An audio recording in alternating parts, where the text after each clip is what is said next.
It's my pleasure to be joined here on India Today by Sri Sri Ravi Shankar, Art of Living founder. Sri Sri Ravi Shankar, thank you very much for joining us on India Today. I know you're joining me right now from Boone in North Carolina. So let me just start off by asking you what is the perception really of India right now globally, and do you believe it's changed? You've traveled far and wide, so do you think it's changed over the last many years?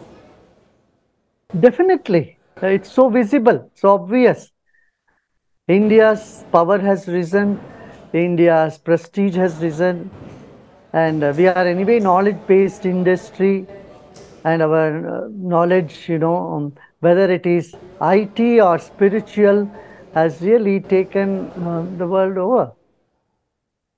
In such a case, do you really see G20 as an opportunity to kind of put the focus also on India and how we lead spiritually across the world?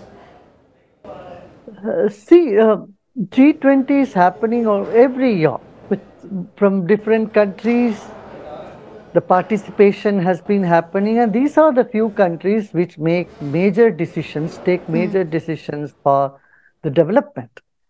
And now this year has been the chance for India. India has done extremely well, and we have opened up the whole country. Usually G20 happens in one location, but we have made the whole country the platform for G20.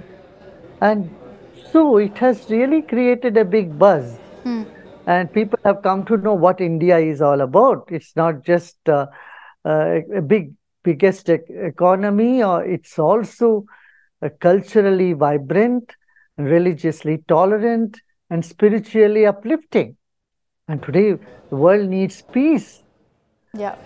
People are fed up with all the mental health issues and, war in Europe. So, India is the solution, I would say.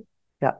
So how do you really see India playing a role, particularly as you mentioned, at a time of global conflict? Historically, we've always been for peace. Some of our biggest leaders, some of our most influential faces, historic figures have always propagated peace. India is a land of peace, essentially. So now that we're hosting the G20 summit at such a crucial juncture, when there's a Russia-Ukraine conflict as well, how do you really see, Sri, India's role in that? See, India's voice has always been saved, and we are very sensible in whatever we are saying, because we are just and sensible. This is something that world has started to notice. Number one, we are sensible, and we cannot be bullied. Number two. Number three, we are very sensitive. We are sensitive to the feelings and to the emotions of people of the entire world. And the mindsets. So we in this country have embraced such diversity. See, we have a communist government in one part of the country, and we have multi-party democracy, which is not present in anywhere else in the world. There are bi-party democracies, but we have so many parties. And then on top of it, we are the largest population in a country that the world is seeing today, and young population. And so we have a lot of things to offer to the world. Of course, I would say spirituality is the need of the world today, when there is so much of distress and aggression and depression that is clogging the youth population. It's an important point that you've raised, but it's not always been the case that India's power, spiritually or otherwise, has been recognized. What really do you think has changed in the last few years that's made this transformation in India's image, in India's perception? When we become stronger, world notices us. And when we are vocal, when we present ourselves the way with dignity we need to, and get out of the colonial mindset, then, everyone would appreciate that.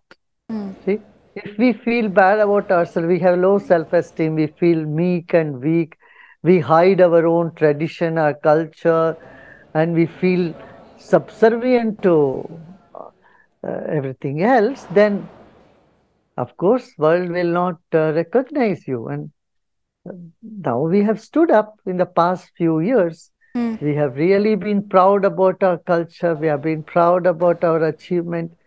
We have been very firm in our stance, what we think is right. And then, things have started falling in place. In the last few months, since we've taken over as the G20 host, since we've been the G20 presidency has been with us essentially, we've also seen a lot of events that highlight India's traditions, that highlight India's culture.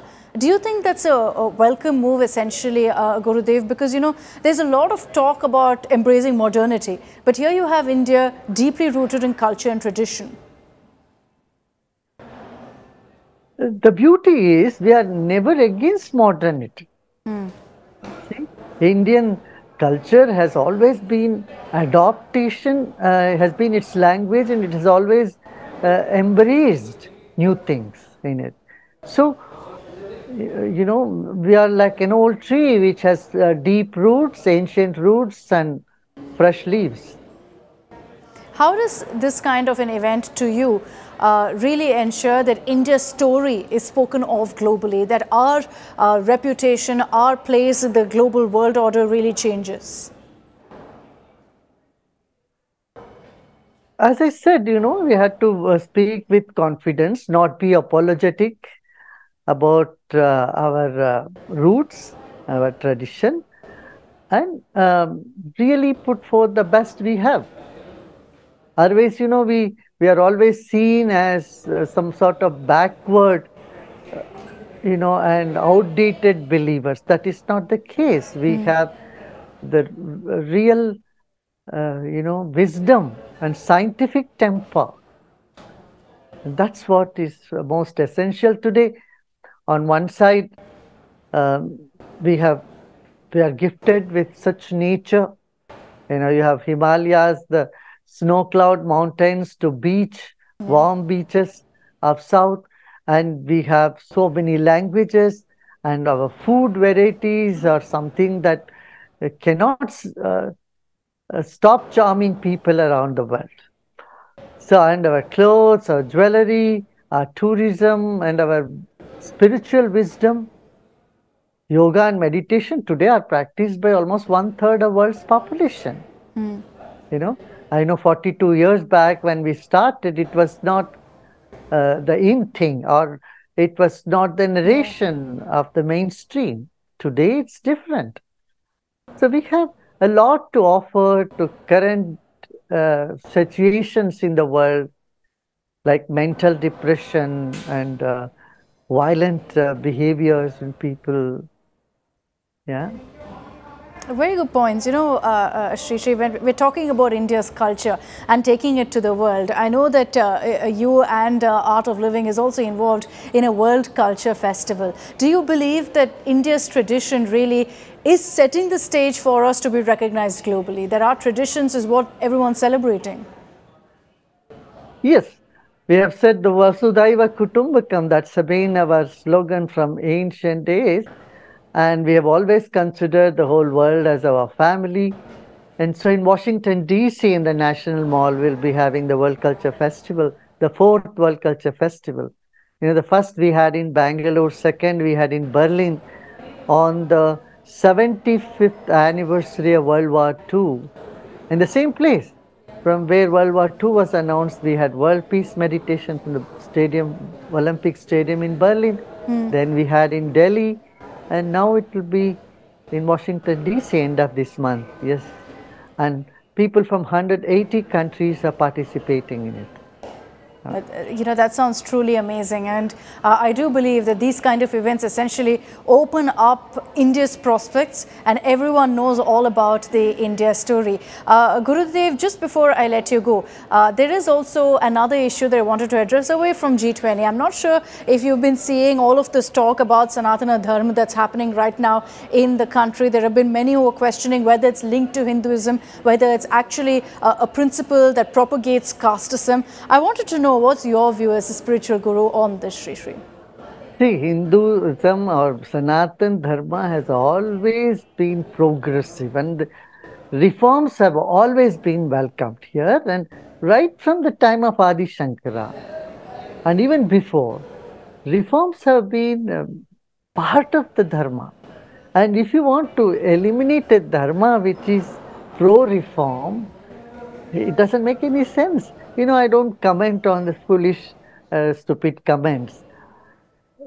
Yeah, if you say castes, you want to eliminate caste system, yes. That is justified. But if you say a dharma itself has to be eliminated, it doesn't make any sense. I don't comment on such, So they're essentially saying that Sanatana Dharma propagates casteism. Is that true? No. See, if you see, there are caste system is prevalent throughout the world in the form of profession. And professional clubs are there, professional groups are there. That's all the caste system is. Janmana jayate shutra karmana dvija uchyate. Our scripture says it's only by profession you take on a caste. Caste is nothing but a profession. It's not that which comes to you from birth. Very, in very fact, interesting. If you are born in an atheist family, suppose you have freedom to, you think you have a freedom to become a thesis? Can you become a believer?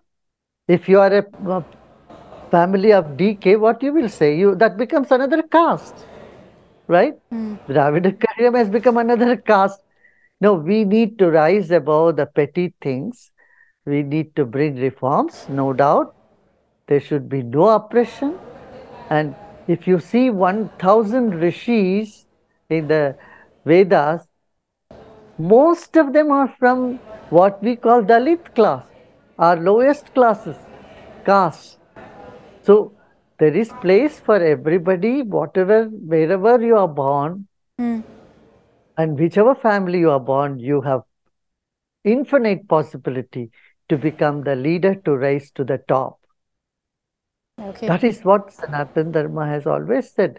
So cleverly, some people say, don't ask the origin of rishis, because when you go to the origin of rishis, the rigid caste system which was followed will simply fall away, fall apart. And from Swami Dayanand Saraswati, of Arya Samaj, and Kabir, and Vallar in Tamil Nadu, and many saints are all from different castes. Caste system became rigid somewhere in the middle. But if you say the entire dharma should be eliminated, that doesn't make sense to me. In fact, it has infiltrated into Christianity and in Islam also. That's why reservation is being sought even for Dalit Christian and Dalit Muslims. On one side you say that, another side, such statements, as I said, it's not worth commenting much on that. Okay, this has been incredibly enlightening. Thank you very much, Sri Ravi Shankar, for joining us here on India Today and candidly sharing your views on both G20 and, of course, the controversy on Sanatana Dharma. Thank you very much. Namaste. If you like the video, do like, comment, share and subscribe.